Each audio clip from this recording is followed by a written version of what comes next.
আরে আল্লাহ আমার কুরবানি তো কবুল করবেন, হালাল টাকার কুরবানি আল্লাহ কবুল করবেন। দিলের মধ্যে যদি থাকে ভয়, আল্লাহ তো কবুল করবেন। যখন আমার দিলের মধ্যে থাকবে ইখলাস, তখনই আমার আল্লাহ কবুল করবেন। ও আল্লাহর বান্দারা, হাবিল আল্লাহর রাস্তায় কুরবানি করেছে। কুরবানির প্রাণীটা হাবিল নিয়া একটা পাহাড়ের উপর নিয়ে রেখেছেন, কারণ আগের দিনে কোরবানির সিস্টেমটা এমন ছিল, আসমান থেকে কোন আগুন আসিয়া যেই প্রাণীটা কবুল হয়ে যাবে সেটাকে জ্বালায় ফেলতো। যদি কবুল না হয় সেটা জমিনে পড়ে থাকবে, তার মানে সেই কোরবানি কবুল হয় না। এবার আব্দুল্লাহর কুরবানি কবুল হলো না। সকাল বেলায় মিডিয়া চলে আসছে, 10-12টা মিডিয়া, আর টিভির মধ্যে দেখাইতেছে একদিকে আব্দুল্লাহ আর একদিকে আব্দুল্লাহর গরু। কথা গন্না গানা, একদিকে আব্দুল্লাহ আর একদিকে আব্দুল্লাহর গরু। মানুষ সবাই তাকায় দেখবে আব্দুল্লাহর গরু কবুল হয় নাই, আল্লাহ তাআলার কাছে কবুল হয় নাই। কেন কবুল হয় নাই? সবাই বুঝবে আব্দুল্লাহর টাকার মধ্যে 2 নম্বরি টাকা আছে, এই জন্য কবুল হয় নাই। ও যুবক, রহমতুল লিল আলামিন আমার মায়ার নবী কেমন রহমতের নবী, ওই নবী আগমন করার পর আল্লাহ তাআলা নবীর কারণে আল্লাহ উম্মতকে বেইজ্জতি করবে না, লাঞ্ছিত করবে না। এই নবীর উম্মতেরা কুরবানির প্রাণীটা আল্লাহর রাস্তায় কুরবানি করবে, সেটা আসমান থেকে আগুন দিয়া জ্বালায় দিবে না, বরং কুরবানির প্রাণীটা জমিনেই থাকবে। যার প্রাণীর গরু, যার যেই প্রাণী, ছাগল হোক, দুম্বা হোক, উট হোক, মহিষ হোক, সব কিছু বান্দা জমিনে নিজেরটা নিজেই পড়ে থাকবে, আর এই গোশতটা মানুষ ভক্ষণ করতে পারবে। ফাকুলু মিনহা ওয়া আত'ইমুল কানি'a ওয়াল মু'তার কাযালিকা সাখখারনাহা লাকুম লিতুকাব্বিরুল্লাহা আলা মা হাদাকুম ওয়া বাশশিরিল মুহসিনিন।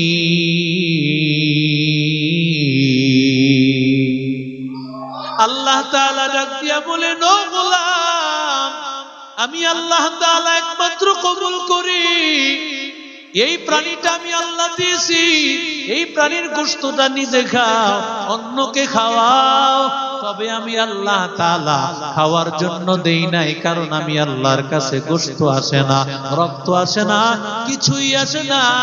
আমি আল্লাহর কাছে একমাত্র বান্দার তাকওয়া, যেই বান্দার দিলে তাকওয়া থাকবে, আমি আল্লাহ তার কুরবানি কবুল করিয়া বিনিময় দিয়া দিব জান্নাত।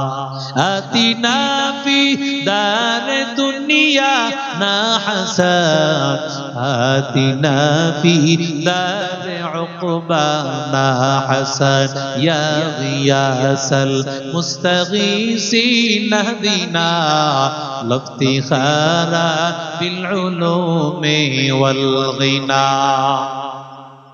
এবার কাবিল কুরবানি করেছে। কি করেছে বান্দা? কাবিল সে বিভিন্ন ধরনের চাষবাস করত, বিভিন্ন ফসল।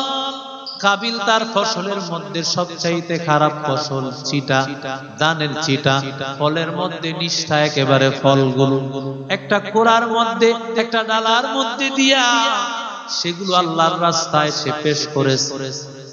মনের মধ্যে ভালো না, মনের মধ্যে খারাপ, মনের মধ্যে খারাপ, সবচেয়ে খারাপ জিনিসটা আল্লাহর রাস্তায় দিয়েছে। আসমান থেকে আগুন আসিয়া হাবিলের প্রাণীটাকে আগুন দিয়া জ্বালায় দেয়, কিন্তু কাবিলের যত গবাদি, যত ধরনের ফসল ছিল সব কিছু জমিনে পড়ে আছে। যখন কাবিলেরটা কবুল হয় নাই, ফাতুকব্বিলা মিন আহাদিহিমা ওয়া লাম ইউতাকাব্বাল মিনাল আখার, একজনেরটা কবুল হইল আর একজনেরটা না। এমন সময় কাবিল বড় মারাত্মক ভাবে রাগান্বিত হয়ে গেল, তোরটা কেন কবুল হইছে, আমারটা কেন কবুল হয় না। এবার হাবিল ডাক দিয়া বলে, রে ভাই, ইন্নামা ইয়াতাকাব্বালুল্লাহু মিনাল মুত্তাকিন।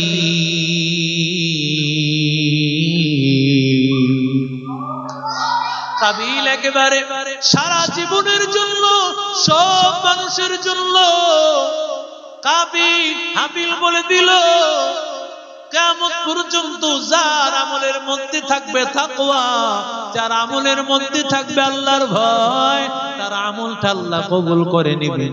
ও ভাই, তোমার মধ্যে তাকওয়া ছিল না, কারণ তুমি আল্লাহকে ভয় করো নাই। আল্লাহর বিধান ছিল তুমি বোনটাকে বিবাহ করবা, যেই বোনকে বিবাহ করার কথা তুমি সেটা বিবাহ করতে চাও না আল্লাহর বিধানের বাহিরে গিয়া।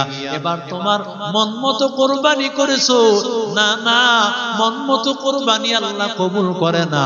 কবুল করে একমাত্র যার দিলের মধ্যে থাকে ইখলাস, যার দিলের মধ্যে থাকে তাকওয়া। তোমার মধ্যে তাকওয়া ছিল না, এই জন্য আল্লাহ কবুল করে নাই।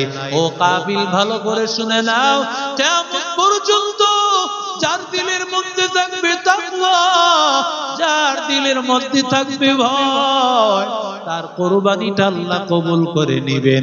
আর ওই কোরবানির বিকুল্লি শারাতিন হাসানা, প্রতিটা পশমে পশমে আল্লাহ সওয়াব লিখে দিবেন।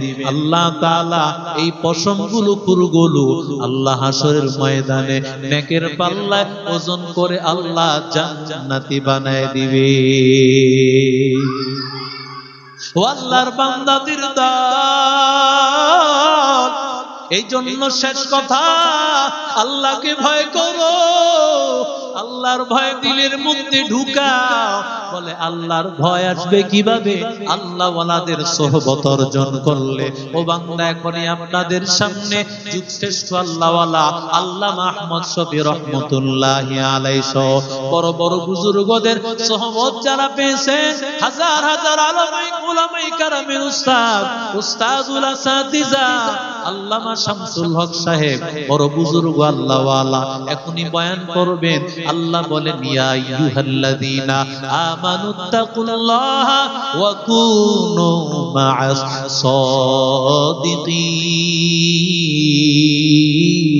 সাদিকিন। আল্লাহ বলেন, আল্লাহকে ভয় করো, আল্লাহর ভয় করো মুমিন। আল্লাহর ভয় আসবে কিভাবে? কারণ আল্লাহর ভয় ছাড়া জান্নাতে যাওয়া যাবে না। আর আল্লাহর ভয় আসবে বান্দা একমাত্র যদি তোমার ভিতরে থাকে তাকওয়া এবং আল্লাহর মুত্তাকি বান্দা। তাদেরকে যদি বান্দা তাদের সামনে গিয়ে বসো, তাদের কথাগুলো যদি শোনো, আল্লাহ তাআলা বিনিময় তোমাকেও মুত্তাকি বান্দা, আল্লাহ ওয়ালা বান্দা বানায় দিবে। সোহবতে সালেহ তোরা সালেহ গুনাহ, সোহবতে তালেহ তোরা তালেহ গুনাহ।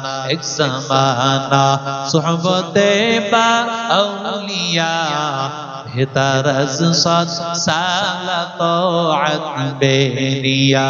মাইলে মোমেন সোয়ে মোমেন মিশাওয়াত, মাইলে কাফের সোয়ে কাফের মিশাওয়াত। জোরে বলেন আল্লাহু আকবার। নারায়ে তাকবীর। আল্লামা শামসুল হক সাহেবের আগমন। নারায়ে তাকবীর। মদনপুরবাসীর পক্ষ থেকে, মদনপুরবাসীর পক্ষ থেকে, মানহাল ইসলামিক রিসার্চ সেন্টারের পক্ষ থেকে আল্লাহর ওলির আগমন, উলামায়ে দেওবন্দের আগমন। নারায়ে তাকবীর। আলহামদুলিল্লাহ, বাংলাদেশের হাজার উলামায়ে কেরামের উস্তাদুল আদাত আসাতিজা আল্লামা শামসুল হক সাহেব আলহামদুলিল্লাহ এখনই আপনাদের সামনে গুরুত্বপূর্ণ আলোচনা করবেন। হযরতকে তার গুরুত্বপূর্ণ আলোচনা পেশ করার জন্য সবিনয় অনুরোধ জানাচ্ছি।